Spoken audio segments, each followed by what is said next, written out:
নবীর একটা আদর্শের কারণে জান্নাতে যাবে। সিরত মানি আদর্শ। আর এটা আমরা কদমে কদমে মুহতাজ।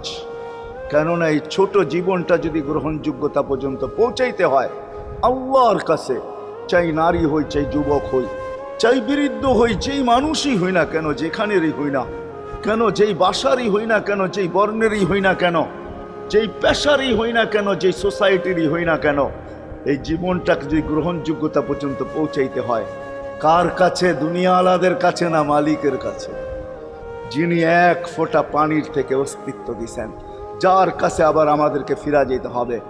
পালানের কোনো সুযোগ নাই। এই জন্যই কোরআন আমাদেরকে বোঝায় আইনাল মাফার। আল্লাহ বলতেছে কোথায় ভাগবে তুমি, বলো কোথায় ভাগবে?